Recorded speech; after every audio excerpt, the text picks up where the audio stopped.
Meus irmãos, Atos, capítulo de número 9, nós estaremos tratando a respeito da conversão do apóstolo Paulo, tá bom? Vamos estar tratando aí pelo menos uma horinha de estudo bíblico referente à vida deste grande homem de Deus chamado Paulo, né? Atos, capítulo 9, versículo de número 1, que diz assim: E Saulo, respirando ainda ameaças e mortes contra os discípulos do Senhor, dirigiu-se ao sumo sacerdote e pediu-lhe cartas para Damasco, para as sinagogas, a fim de que se encontrasse alguns daquela seita, quer homens, quer mulheres, os conduzisse presos a Jerusalém. E indo no caminho, aconteceu que, chegando perto de Damasco, subitamente o cercou um resplendor de luz do céu, e caindo na terra, ouviu uma voz que lhe dizia: Saulo, Saulo, por que me persegues? Ele disse: Quem és, Senhor? E disse o Senhor: Eu sou Jesus, a quem tu persegues. Duro é para ti recalcitrar contra os aguilhões. E ele, tremendo e atônito, disse: Senhor, que queres que faça? E disse-lhe o Senhor: Levanta-te e entra na cidade, e lá te será dito o que te convém fazer. E os varões que iam com ele pararam espantados, ouvindo a voz, mas não vendo ninguém. E Saulo levantou-se da terra e, abrindo os olhos, não via ninguém. E, guiando pela mão, o conduziu a Damasco. E esteve 3 dias sem ver, e não comeu nem bebeu. E havia em Damasco um certo discípulo chamado Ananias, e disse: O Senhor em visão, Ananias. E ele respondeu: Eis-me aqui, Senhor. E disse-lhe o Senhor: Levanta-te e vai à rua chamada direita e pergunta em casa de Judas por um homem de Tarso chamado Saulo, pois eis que ele está orando. E numa visão ele viu que entrava um homem chamado Ananias e punha sobre ele a mão para que tornasse a ver. E respondeu Ananias: Senhor, há muitos ouvi acerca deste homem, quantos males tem feito aos teus santos em Jerusalém. E aqui tem poder dos principais sacerdotes para prender a todos os que invocam o teu nome. E disse-lhe, porém, o Senhor: Vai, porque este é para mim um vaso escolhido para levar o meu nome diante dos gentios e dos reis e dos filhos de Israel. E eu lhe mostrarei quanto deve padecer pelo meu nome. E Ananias foi e entrou na casa, e, impondo-lhe as mãos, disse: Irmão Saulo, o Senhor Jesus, que te apareceu no caminho por onde vinhas, me enviou para que tornes a ver e seja cheio do Espírito Santo. E logo lhe caíram os olhos como que umas escamas, e recuperou a vista, e levantando-se, foi batizado. Então, o doutor Lucas ele vai escrever esse texto referente à conversão do apóstolo Paulo, que aqui ele é conhecido como Saulo. Mais para frente ele vai utilizar sua cidadania romana, né, e o seu nome romano, que vai ser Paulo, porque ele vai agora começar a pregar o evangelho para os gentios, porque foi para isso que Deus chamou Paulo, para poder anunciar e levar o evangelho aos gentios. Quando a gente lê Atos, né, quando a gente lê Atos, capítulo 9, a gente observa a maneira do encontro de Cristo para com este grande homem que era perseguidor da igreja do Senhor Jesus Cristo. Nós sabemos que a igreja de Deus, ela está edificada. Quando a gente lê Mateus capítulo 16, seu versículo 18, a gente vê ali claramente Cristo falando que sobre esta pedra, né, eu edificarei a minha igreja. Cristo trata a respeito disso. E quando a gente chega em Atos capítulo 1, versículo 8, Cristo faz a promessa do envio do Espírito Santo, que eles receberam o Espírito Santo para se tornarem testemunhas tanto em Jerusalém, na Judéia, em Samaria e nos confins da terra. Em Atos capítulo de número 2, a gente vê aí o revestimento de poder. Em Atos também, capítulo 2, a gente vê a mensagem do apóstolo Pedro. Depois também a gente vê a comunhão da igreja primitiva, que todos perseveravam na doutrina dos apóstolos, no partir do pão, na comunhão e na oração. Todos eram unânimes. Depois, em Atos capítulo de número 3, né, a gente passa a observar aí Pedro, juntamente com João, certo? Trazendo a cura aí para o coxo que estava na porta do templo, certo? Na porta do templo. E também, que no caso era a porta formosa. E também em Atos capítulo 4, a gente vê Pedro e João perante o Sinédrio. Quando a gente lê Atos capítulo 5, a gente vê a história de Ananias e Safira. Depois, em Atos, no seu capítulo 6, a gente vê a instituição dos diáconos. Em Atos capítulo 7, a gente vê a pregação de Estevão, tá? E nesse enredo vai aparecer o apóstolo Paulo aí nos seus versos 58 e 59, que ele consentiu na morte de Estevão. Quando chegamos em Atos capítulo 8, versículo 1, 2 e 3, está aqui os relatos a respeito da vida deste grande homem, Saulo, que passa a perseguir os cristãos depois da perseguição. Aí depois, acabando esses 3 versículos, conta-se a história de Felipe, e agora vem aí Atos capítulo 9, o encontro de Cristo com este grande instrumento de Deus, que era Saulo de Tarso. O que nós precisamos entender aqui, irmãos, de uma maneira muito profética, é que a graça de Deus ela se manifestou para a vida do apóstolo Paulo. Porque leia comigo, para vocês observarem, o livro de Tito, o seu capítulo, Tito, capítulo 2, versículo 11. Tito, capítulo 2, versículo 11. Vai dizer assim, ó: porque a graça de Deus se há manifestado, trazendo salvação a todos os homens. Então, Paulo, ele escreveu a Tito que a graça de Deus, o que é a graça de Deus? A graça de Deus é o favor imerecido, é aquilo que nós não merecemos, Deus manifestou. E esta graça de Deus, revelada ao homem, trouxe salvação a todos os homens. Então, a gente vê aqui, irmãos, que cai por terra aquela doutrina da predestinação, né? Que eles falam que Deus escolheu tantas pessoas para serem salvas e outras serem condenadas. E isso na Bíblia não existe, porque a gente vê no versículo de número 11, trazendo salvação a todos. Então, é a todos os homens. Então, a todos os homens. Então, essa salvação que é manifestada a todos os homens, ela vem ensinando. O que essa salvação vem ensinando? Versículo 12. Ensinando-nos que, renunciando à impiedade e às concupiscências mundanas, vivamos neste presente século sóbria, justa e piamente. Então, a graça de Deus, que se manifestou trazendo salvação, ela veio ensinando o que? A renúncia, a impiedade e as concupiscências mundanas.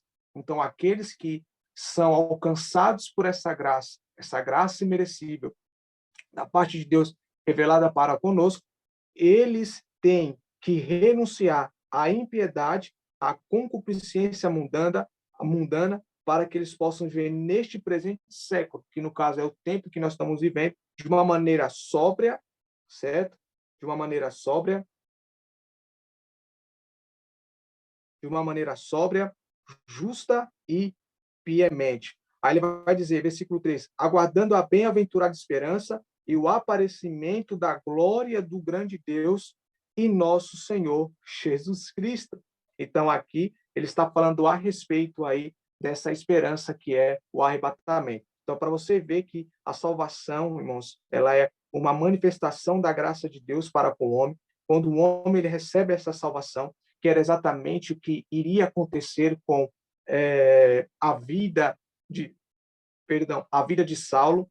Então, depois que ele alcança essa salvação por parte de Cristo, né, quando Cristo vai se apresentar para ele, Saulo vai começar a andar de uma maneira sóbria, justa e piamente, renunciando toda a impiedade e as concupiscências, e ele vai tratar também no livro de 2 Coríntios, capítulo 10, que ele vai dizer, ainda que andamos na carne, não pertencemos à carne. Ele trata disso, né? Porque os irmãos de Corinto, vamos lá comigo, só para vocês verem.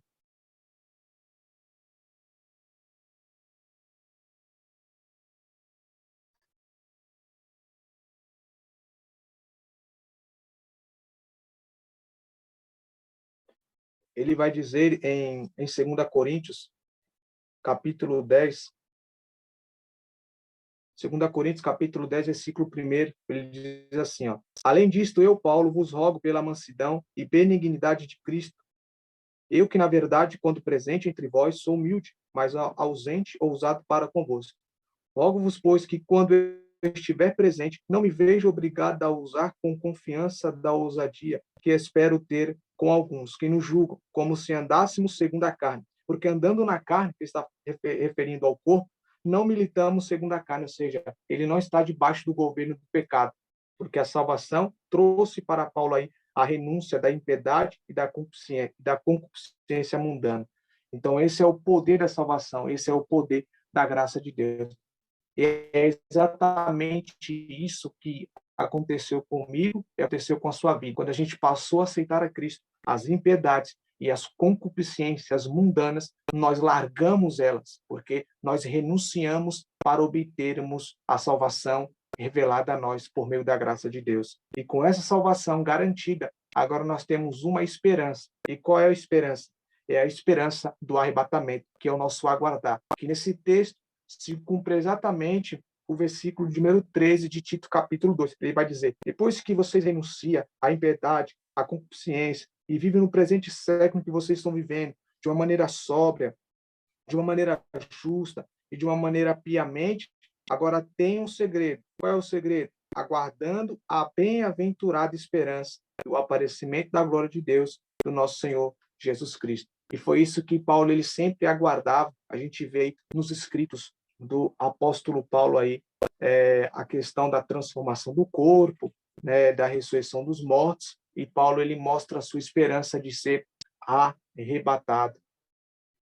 E isso aí é a bem-aventurança, né, que a gente deve aguardar. Quando a gente volta para Atos capítulo 9, a gente vê aí exatamente a manifestação da graça de Deus sobre a vida deste homem chamado Saulo de Tarso.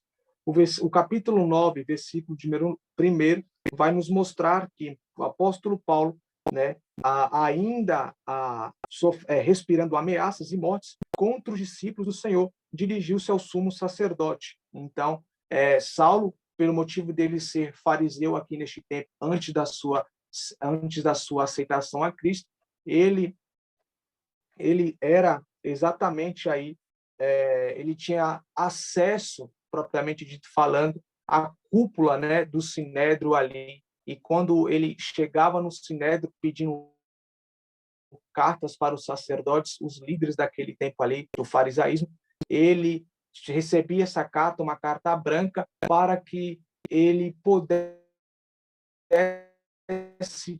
pudesse perseguir os que serviam a Jesus Cristo. E é tão tremendo porque a Bíblia vai dizer no versículo de 1 que respirando ainda ameaças. Por que ele respirava ainda ameaças? A gente só consegue entender quando a gente lê o texto de Atos capítulo 8, o seu versículo de número 1, que diz assim, e também Saulo consentiu na morte dele e fez-se naquele dia uma grande perseguição contra a igreja que estava em Jerusalém, e todos foram dispersos pelas terras da Judéia e da Samaria, certos apóstolos. E uns varões piedosos foram enterrar Estevão e fizeram sobre ele grande pranto. E Saulo assolava a igreja, entrando pelas casas e arrastando homens e mulheres, os encerrava na prisão. Então, era isso que Saulo, né, ele fazia. Ele entrava nas igrejas, ele entrava nas casas dos cristãos, arrastava homens e mulheres para a prisão.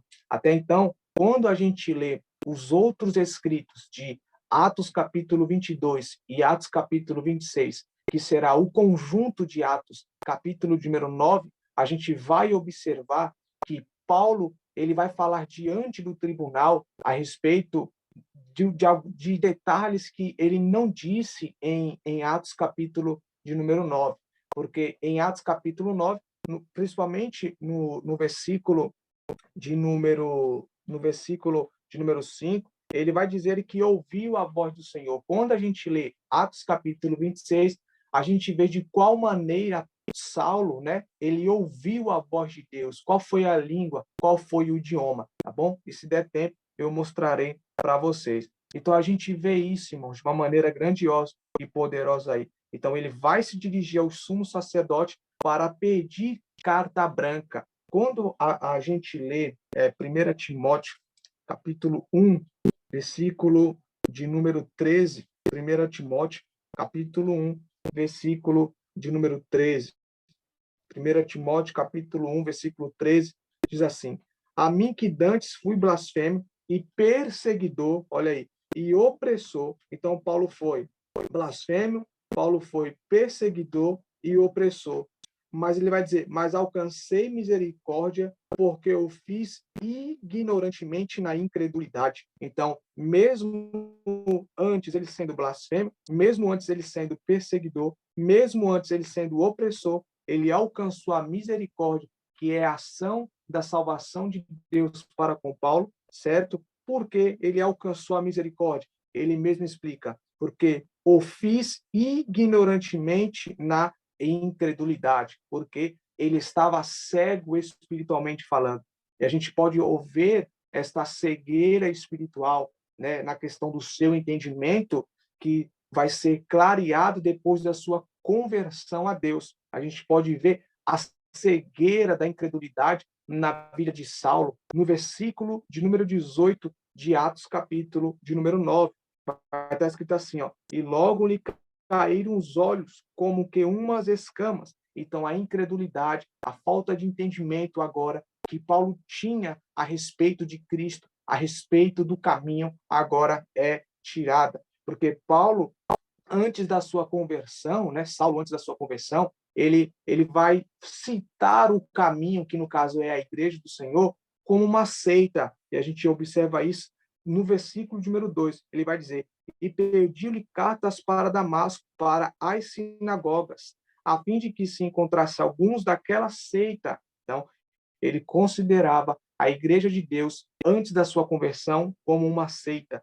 Quer homens, quer mulheres, os conduzisse presos a Jerusalém. Então, ele tinha autoridade da parte do sumo sacerdote, que se encontrasse qualquer tipo de cristão em casa, em sinagogas, ele teria a liberdade para bater, açoitá-los e também matá-los. Então, Paulo também, irmãos, ele tinha, né, em suas mãos aí sangue, ele tinha em suas mãos sangue. Como que nós sabemos disso, né? Como que nós sabemos disso? Acompanhe comigo Atos capítulo de número 26. Então, Saulo antes da sua conversão, né? Paulo antes da sua conversão, ele era um homem sanguinário, né?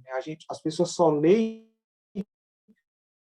Atos capítulo 9, mas elas não sabem, né, por motivo de não dar a continuidade, que ele dá mais relato a respeito da sua conversão no capítulo 22 e no capítulo 26. Abre comigo, Atos capítulo 26, o seu versículo de número 10. Ele vai dizer assim, ó, o que também fiz em Jerusalém, e havendo recebido o poder dos principais dos sacerdotes, encerrei muitos dos santos nas prisões, e quando os matavam, eu dava o meu voto contra eles. Então, a gente vê aqui que muitos daqueles que Paulo prendeu, tanto mulheres, homens, muitos deles, Paulo, ele matou por falta do seu verdadeiro entendimento, a sua incredulidade. E é isso que Satanás ele faz na vida de um homem e na vida de uma mulher. Porque quando a gente lê o texto de 2 Coríntios, acompanhe comigo, 2 Coríntios, capítulo 4,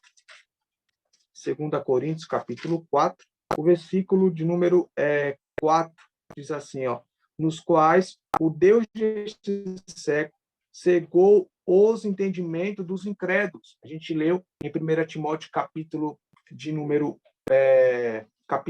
1, versículo 13, que ele era incrédulo, né? Devido à sua incredulidade, ele foi blasfemo e perseguidor. Aí ele vai dizer, no qual o Deus deste século, que no caso é Satanás, cegou o entendimento dos incrédulos para que lhes não resplandeça a luz do evangelho da glória de Cristo, que é a imagem de Deus, que é exatamente a salvação. Então, Deus desse século, que é Satanás, ele cega o entendimento dos incrédulos, ele deixa o entendimento, o conhecimento, a inteligência, a sabedoria obscurecida para que eles não possam entender e compreender a mensagem do evangelho, ou seja, que é a salvação que Deus tem para oferecer a eles. Então, por isso, a importância de um pregador e de uma pregadora anunciar a mensagem de Jesus Cristo em tempo e fora de tempo. Porque todos aqueles que ainda não estão salvos em Cristo, Satanás está tendo a graça e tendo este poder de cegar o entendimento deles para que eles não possam ver o resplandecer da luz do evangelho da glória de Cristo, que é a imagem de Deus. Então, quando a pessoa passa a enxergar a luz do evangelho da glória de Cristo, que é a imagem de Deus, quando ela passa a ver Cristo agora, ela o aceita. E é exatamente isso que vai acontecer em Atos capítulo 9. Porque quando agora, no versículo de número 3 de Atos capítulo 9, vai dizer que o apóstolo Paulo, ele indo no caminho, né, aconteceu que, chegando perto de Damasco, subitamente o cercou um resplendor de luz do céu. Então, Paulo, ele viu agora aí, irmãos, a luz do evangelho da glória de Deus, que é Cristo. Então, ele vê a luz agora do evangelho, que é Cristo. Quando ele vê a luz do evangelho, que agora é Cristo, o seu entendimento, que outrora estava entenebrecido, porque o diabo o entenebreceu o seu entendimento, agora é clareado pela revelação de Cristo. Então, quando nós, em nossa vida, nós recebemos a Cristo, aquilo que estava em escuridão, em nosso entendimento, passou a raiar a luz, porque nós passamos a sair do entendimento da incredulidade, nós passamos a sair do entendimento da cegueira espiritual e passamos agora a enxergar a luz do Evangelho, que é Cristo. Passamos a enxergar a salvação que para nós foi nos dada mediante a graça. E foi exatamente isso que aconteceu com a vida deste grande homem, que vai se tornar um grande apóstolo e um grande ministro do Evangelho. Porque o Novo Testamento, a maioria dos escritos é do apóstolo Paulo. São 13 cartas que este grande homem ele escreve, e Deus vai levantar este grande homem de uma maneira muito profunda para pregar o evangelho aos gentios. Ele vai tratar isso exatamente no livro de Gálatas, a respeito do ministério de Pedro e também a respeito do seu ministério. Aí a gente precisa, né? Aí nós precisamos estudar o livro de Gálatas, que hoje não é o caso. Então a gente vê aqui que um resplendor vai cercar a vida dele. Só que aqui no versículo número 3, ele não nos fala em que hora esse resplendor se apareceu diante dele. Ele vai nos mostrar o horário em que a luz de Cristo, ou seja, a própria pessoa, né, Cristo, se apresentou diante dele, lá em Atos capítulo 22. Atos capítulo 22. Atos capítulo 22, o versículo de número 6, vai dizer, ora, aconteceu que indo eu já de caminho e chegando perto de Damasco, quase ao meio-dia, de repente me rodeou uma grande luz do céu. Agora, aqui no versículo 3 de Atos capítulo 9, ele só fala que apenas uma luz cercou um resplendor do céu. só que ele não fala o horário. Agora, quando a gente lê Atos capítulo 22, versículo 6, a gente observa que foi quase ao meio-dia Cristo se revelou para este grande homem. E a gente vê também lá em Atos capítulo 26, versículo 13, ele vai dizer: ao meio-dia, ó rei, vi no caminho uma luz do céu, olha aí, que excedia o esplendor do sol, cuja a claridade me envolveu a mim e aos que iam comigo. Então, observe bem, a luz que Paulo viu brilhava muito mais do que o sol. E a gente sabe que ao meio-dia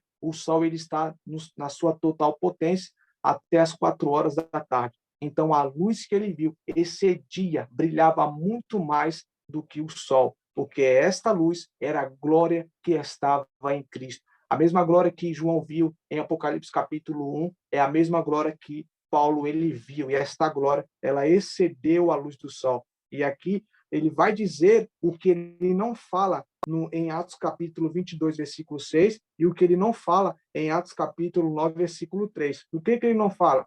Porque em Atos capítulo número 22, versículo 6, ele vai dizer que apenas a luz rodeou ele. Em Atos capítulo 9, versículo 3, ele também vai falar que apenas uma luz cercou ele. Só que quando a gente lê Atos capítulo 26, versículo 13, ele vai dizer que essa luz que excedia mais do que o sol envolveu tanto a ele como também os seus amigos. Então, Saulo de Tarso, ele não estava sozinho nessa caminhada para prender os cristãos. A luz que excedeu mais do que o sol, a luz que excedeu mais do que todo o sistema solar, agora se apresenta para ele, cobre ele e também cobre os seus amigos. Então, agora a gente sabe o horário, né? E a gente sabe a grandiosidade da glória de Cristo. Quando a gente volta lá para Atos capítulo 9, versículo número 4, vai dizer: e caindo em terra, ouvi uma voz que lhe dizia: Saulo, Saulo, por que me persegues? Então, a gente observa agora aqui no versículo 4 a apresentação de Cristo para com este homem. E Cristo vai fazer a pergunta para ele: Saulo, Saulo, por que me persegues? E qual foi a linguagem que Saulo ele escutou? Qual foi o idioma que Cristo falou com ele? Aí a gente precisa ler Atos capítulo de número 26. Atos capítulo 26. Atos capítulo 26. Nós precisamos ler o versículo 14. Atos 26, 14. Vai dizer: e caindo nós todos por terra, ouvi uma voz que me falava, e em línguas hebraica dizia. Então, olha como que Cristo falou com ele, com língua hebraica: Saulo, Saulo, por que me persegues? Dura coisa te é recalcitrar contra os aguilhões, porque Cristo estava considerando Paulo como um cavalo dando coice em ponta de agulha, porque aquele que persegue a Cristo, aquele que persegue um homem de Deus, uma mulher de Deus, ele se machuca, porque ele não está perseguindo a pessoa em si, ele está perseguindo Cristo, ele está perseguindo Cristo. Aí, irmãos, só para vocês terem o entendimento, abre comigo Romanos capítulo 12, o seu versículo número 9, Romanos 12, versículo 9. Paulo vai deixar umas orientações aqui para os irmãos que estavam na cidade de Roma, que o objetivo da carta de Romanos é exatamente tratar a respeito da salvação de Deus para com o homem. Romanos capítulo 12, versículo 9, vai dizer: o amor seja não fingido, aborrecei o mal e apegai-vos ao bem. Amai-vos cordialmente uns aos outros com amor fraternal, preferindo-vos em honrar uns aos outros. Não sejais vagarosos no cuidado, sede fervorosos no espírito, servindo ao Senhor.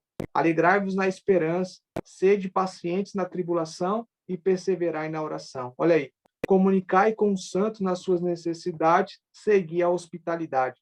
Abençoai os que vos perseguem, olha aí, e abençoai e não amaldiçoeis. Então, aqueles que nos perseguem e aqueles que nos amaldiçoam, a gente deve abençoar quem nos persegue e também abençoar quem nos amaldiçoa. A versículo 15: alegrai-vos com os que se alegram e chorai com os que chorem. Sede unânimes entre vós, não ambicioneis coisas altas, mas acomodai-vos aos humildes. Não sejais sábios em vós mesmos. A ninguém torneis mal por mal. Procurai as coisas honestas perante todos os homens. Se for possível, quando estiver em vós, tendes paz com todos os homens. Não vingueis a vós mesmos, amados, mas dai lugar à ira, porque está escrito: minha é a vingança, e eu recompensarei, diz o Senhor. Então, mesmo Paulo perseguindo aqueles homens, irmãos, aqueles cristãos, eles estavam, creio eu, eles estavam entregando a vingança na mão de Deus. E a vingança, ela veio sobre a vida deste grande homem, Saulo de Tarso. E qual foi a vingança de Cristo para com este homem chamado Saulo? Qual foi a vingança?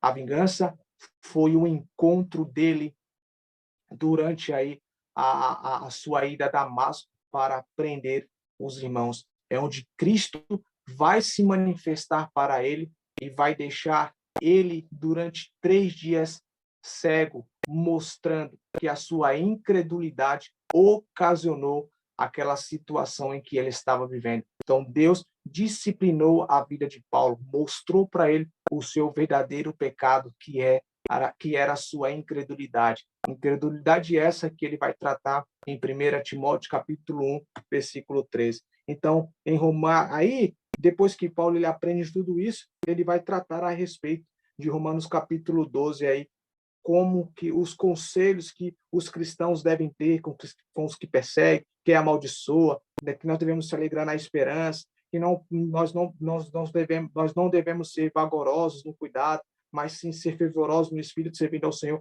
que é a maneira que a congregação tem que servir a Deus. Aí ele vai dizer no versículo 19 que nós não devemos vingar aqueles que lutam, perseguem contra nós, mas devemos entregar na mão de Deus, porque é a ele o direito de vingança e não a nós. Aí no versículo 20 ele vai dizer: portanto, se o teu inimigo tiver fome, dá-lhe de comer, se tiver sede, dá-lhe de beber, porque fazendo isto, olha aí o propósito, de dar de comer, de dar de beber, olha o propósito: amontoará brasa de fogo sobre a sua cabeça, e não te deixes vencer do mal, mas vença o mal com o bem. Então ele aprendeu agora aí, ele aprendeu como vencer as tribulações da vida, porque ele foi perseguidor depois que ele aceitou a Jesus Cristo, agora ele passou a ser perseguido, né? Ele passou a ser perseguido, irmãos. Ele passou a ser perseguido.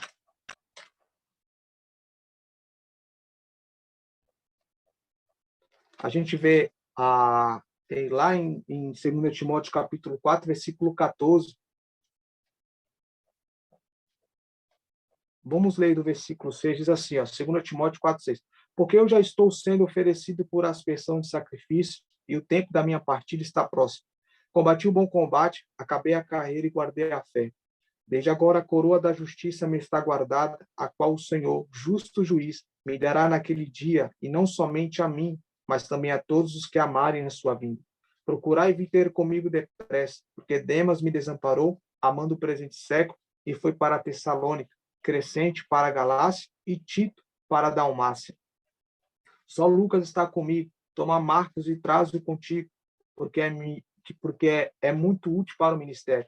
Também enviei Tíquico a Éfeso. Quanto vieres, traz a capa que deixei em Troade, em casa de Carpo, e os livros, principalmente os pergaminhos. É aqui o versículo 14. Alexandre, o latoeiro, causou-me muitos males, perseguiu ele. O Senhor lhe pague segundo as suas obras. Que foi o que Paulo aplicou, o que ele disse em Romanos capítulo 2, versículo 9, que a vingança, ela é de Deus. Então, ele entregou a vingança na mão de Deus. Por isso que ele disse, o Senhor lhe pague segundo as suas obras. Então, o latoeiro, Alexandre Latoeiro, perseguiu Paulo. Ele foi perseguidor e agora ele passou a ser perseguido. Quando a gente passa a ler o livro de Atos, a gente vai sempre observar a oposição dos judeus contra a pregação deste grande homem. A partir de Atos capítulo 13, irmãos, até Atos capítulo 28, a gente vai ver aí a grande perseguição que os judeus vão fazer contra a mensagem deste grande homem.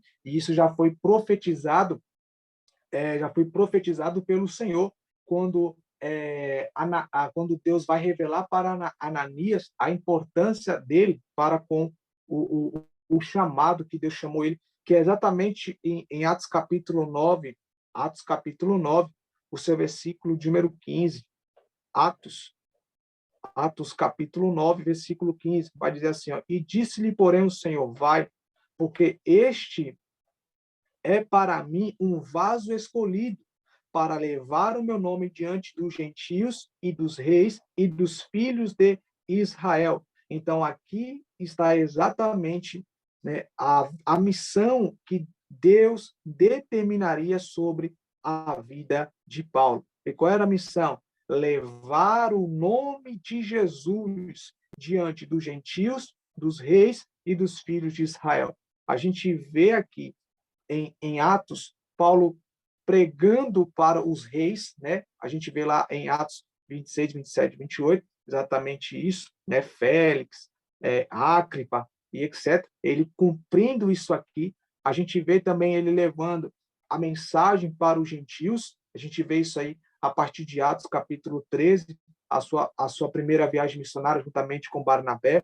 E depois a gente vê exatamente aí em todas as áreas que Paulo ele entrava, né, em todas as sinagogas que ele entrava, ele tentava salvar a nação de Israel. E mais lá para frente, ele vai escrever 3 capítulos, né, de Romanos para tratar a respeito da nação de Israel, da sua tristeza para com eles, mas também no último desses 3 capítulos, que é o capítulo número 11, ele vai tratar a respeito da glória futura, ele vai falar a respeito do adormecimento de Israel, que passa a ser a misericórdia de Deus para com a nossa vida, etc. Ele vai tratar tudo disso aí. Mas durante o seu ministério que ele viveu nessa terra, ele tentou salvar os seus irmãos, né, de sangue propriamente dito. Só vou mostrar um texto para vocês, apenas um texto, porque só para vocês verem a importância de se estudar a respeito deste grande homem.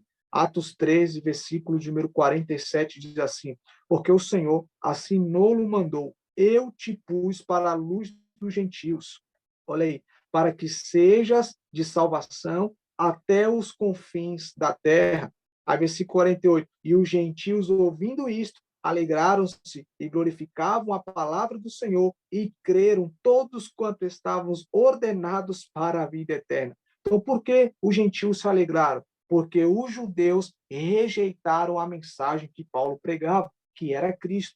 A gente observa isso no versículo 46. Mas Paulo e Barnabé, usando de ousadia, disseram, era mister que a vós se vos pregasse primeiro a palavra de Deus, mas visto que a rejeitais e vos não julgais dignos da vida eterna, eis que nos voltamos para os gentios. Então, como eles rejeitaram a pregação, o ensino, a doutrina que Paulo pregava, que era a respeito de Cristo, Paulo agora direciona todo o seu ministério para os gentios. E é exatamente o cumprimento de Atos capítulo 9, versículo 15. Aí no versículo 16 de Atos capítulo 9, a gente observa, e eu lhe mostrarei quanto deve padecer pelo meu nome. Então, Paulo agora, ele passa a padecer pelo nome de Jesus. Quando a gente lê, irmãos, Colossenses capítulo 1, versículo de número 24, a gente vê esse padecimento escrito, né, pela vida de Paulo. Ele vai dizer, regozijo-me agora no que padeço por vós. Está aí, padecimento pelo corpo de Cristo, pelo nome de Cristo. E na minha carne cumpro o resto das aflições de Cristo, pelo seu corpo, que é a igreja, que é a igreja. Aí depois ele vai escrever mais lá para frente também, em 2 Timóteo capítulo 2, versículo 3. Sofre, pois, comigo as aflições como um bom soldado de Jesus Cristo. Então, ele vai sofrer. Aí, antes da sua morte, em 2 Timóteo capítulo 4, que é a questão do latroeiro lá, a gente vê que ele foi perseguido por este grande homem. E vale bem ressaltar, irmãos, que a Bíblia ela não nos mostra que quando a luz ela veio sobre a vida de Paulo, né, no caminho de Damasco, a Bíblia não vai nos mostrar que ele caiu do cavalo, tá bom? Como muitos ensinam e muitos falam. A gente não pode afirmar coisas que não estão na Bíblia, irmãos. História não é Bíblia, tá bom? Então a gente deve ficar com a palavra. Então a única coisa que a Bíblia vai dizer e caindo em terra, ouviu uma voz que lhe dizia, Saulo, Saulo, por que me persegues? Então, a única coisa que vai dizer é caindo em terra. Não mostra se ele estava no cavalo, no jumento, não nos mostra isso. Versículo 5. E ele disse: quem és, Senhor? E ele vai dizer: e disse o Senhor: eu sou Jesus a quem tu persegues. Duro é para ti recalcitar contra os aguilhões. Então ele vai considerar Paulo como um cavalo dando coice em um ponto de faca. Ele vai falar: você mesmo está se machucando, porque você não está perseguindo a igreja, você está me perseguindo, está me perseguindo.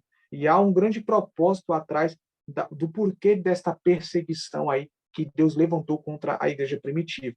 Quem sabe a gente um dia estuda sobre isso aí, mas há um grande propósito. Aí, versículo 6, ó, e ele, tremendo e atônito, disse: Senhor, que queres que faça? E disse-lhe o Senhor: levanta-te e entra na cidade, e lá te será dito o que te convém fazer. Então, aqui a gente vê que verdadeiramente Paulo agora ele se converteu diante do Senhor, porque o que é o arrependimento e o que é conversão? O arrependimento, irmãos, é o mesmo sentido de conversão. É quando a pessoa vira-se para o lugar correto, é quando a pessoa sai de uma posição, vira-se para ir para outra posição.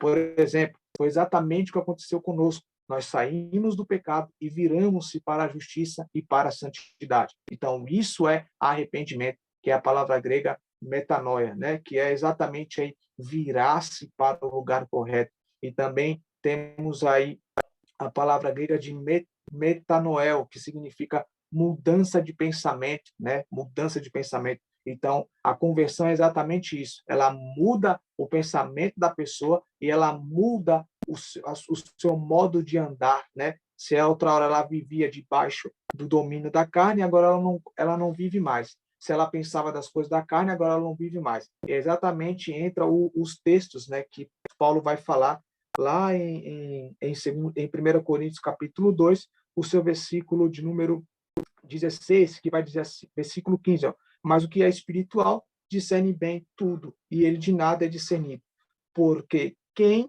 conheceu a mente do Senhor para que possa instruí-lo, mas nós temos a mente de Cristo, então exatamente a nossa mente foi transformada a partir da nossa conversão, porque a mente de Cristo agora passa a estar dentro do nosso entendimento. A gente vê isso também, o apóstolo Pedro pregando sobre o arrependimento, em Atos capítulo de número 3, o seu versículo de número 19, ele vai dizer assim, ó, arrependei-vos, ou seja, né, vira-se, mudam-se de posição, mudam-se de caminho, arrependei-vos, pois, e convertei-vos, olha aí, para que sejam apagados os vossos pecados e venham assim os tempos do refrigério pela presença do Senhor. Então, ele vai falar sobre o arrependimento, a conversão, certo? Para quê? Para que sejam apagados os pecados e para que o tempo do refrigério, que é exatamente o arrebatamento, possa vir pela presença do Senhor. E é exatamente isso que Deus vai fazer com a vida deste grande homem, Saulo de Tarso. Irmãos, apenas pulando, tá bom? Não vai dar para explicar de uma maneira muito mais profunda. Aí no versículo 9, para nós caminharmos para o final, que apenas já estamos em 1 hora já, no versículo 9, a gente observa aí, ó, e esteve 3 dias sem ver e não comeu nem bebeu. Então, depois que ele tem a visão, que se apresenta para ele, ele vai ficar 3 dias de jejum. Aí, irmãos, Cristo vai dar ordem para Ananias, né? Existe uma grande mensagem a respeito de Ananias, a sua missão para a qual Ananias nasceu, certo? Está revelado aqui. Aí Cristo se apresenta para Ananias no versículo 10, no versículo 11, no versículo 12, no versículo 13, há aquele questionamento de Ananias, né? Não vou conseguir me adentrar aqui muito, tá bom? Entra também a doutrina da imposição de mãos, etc., que Ananias vai impor sobre a vida dele. Aí no versículo de número 14, Ananias vai falar também os questionamentos, que Paulo tinha poder, autoridade dos principais sacerdotes para prender todos que invocavam o nome dele. Aí versículo 15 e 16, Cristo mostra para Ananias a missão que ele passaria a exercer, tá bom? Porque pela presciência de Deus, Deus já sabia que Pedro iria rejeitar o ministério dos gentios. Aí quando chega em Atos capítulo 9, versículo 17, a gente vai ver aí, irmãos, de uma maneira muito importante, a instrumentalidade de Deus, que era Ananias, para impor as mãos sobre a vida deste grande homem aí, Paulo, né? E quando Ananias põe as mãos sobre a vida dele, os 3 dias que ele ficou sem ver, ele passou a ver. Aí chega aqui no versículo 17, ele é cheio do Espírito Santo e depois também ele passa a ser batizado, né? Ele passa a ser batizado, que está lá em Atos, capítulo de número 22, versículo 16. Agora, pois, que te tens? Levanta-te e batiza-te e lava os teus pecados, invocando o nome do Senhor. Então, o apóstolo Paulo, ele foi batizado nas águas aí, e depois ele foi cheio do Espírito Santo. Aí no versículo 18, a cegueira espiritual agora ela cai da vida dele, tá bom? E a Bíblia vai confirmar que ele recuperou a visão e levantando-se foi batizado. Então, a pergunta aí que falam aí, né? Quem batizou Paulo? Quem batizou Paulo foi Ananias. Ananias que batizou Paulo nas águas aí e depois Cristo tornou ele aí cheio do Espírito Santo, tá bom? Aí tem o versículo 19 ao 31, que ele vai começar a pregar a mensagem dele em Damasco, vai entrar a cronologia de Gálatas, capítulo 1, versículo 13 em diante, os 3 anos que ele passa na Arábia, etc. E a gente precisa estudar isso aí. Mas o que eu queria tratar com vocês, irmãos, é exatamente alguns pontos aqui que foram tratados a respeito deste grande homem, tá bom? A gente vai estar continuando este estudo aí, tá bom? No nome de Jesus Cristo, tá? Quero agradecer a todos, que Deus em Cristo possa abençoar a vida de cada um de vocês